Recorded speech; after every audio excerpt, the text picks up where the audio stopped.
Hi everybody, this is Rose of Sharon and I'm back again with another book review. I just recently finished reading The Con Artist by VaLentes, and it's funny that there's a banner across here that says Life at Comic Con. It's San Diego Comic Con, and the artwork on the front of the novel actually reminds me of Funko Pops as well as Homestuck's art style, especially with the glasses. It kind of looks like John over there. It's not, it's a different character, but doesn't it look like him? I mean, it looks so much like him, it's not even funny. I had to laugh a little bit about that, being a Homestuck fan, and still am. Always will be. Don't flame me. I'm not one of those crazy Homestuck fans. I'm not one of those people that will get in your face about it or try to walk up to you and say, let me tell you about Homestuck. No, I'm not that kind of person, but there's a note in the very beginning, just as a disclaimer. It says, due to ongoing litigation, many names of the company's trademark characters and real people in the statement of Mike M. Mason have been changed upon the advice of the Publishers Council. However, none of the artwork has been altered in any way. And, of course, there's really sensational artwork in this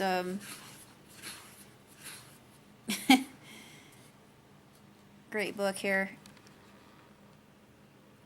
It's not really a spoiler. I'm not going to explain what the tattoo means, but yeah, it's very disturbing when you learn what that's all about and you think, oh my good Lord God, things like this still happen in the world. Even though it's fictional, I pray to God that something like this never happens, but the main character who is narrating the story, he has this intense hatred for this other guy that has rock star status, and all of a sudden he ends up murdered, and of course all the fingers point at the narrator, incriminating and implementing and stating, you're the one that did it. And he said, I wasn't even at the scene of the crime, so I couldn't have done it. And it's a proliferation of murders that occur, and I won't say what happens to the main character later on in the book, but something shakes him, and you really get to appreciate his mettle and the type of person he is, and how he reproves and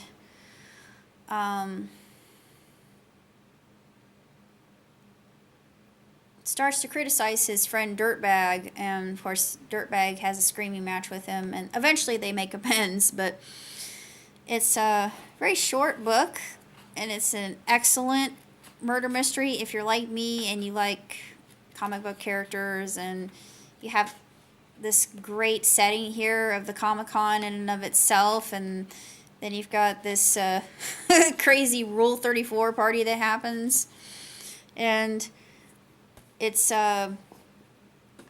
really quite entertaining, and I highly recommend it if you enjoy an excellent read and a highly suspenseful murder mystery. And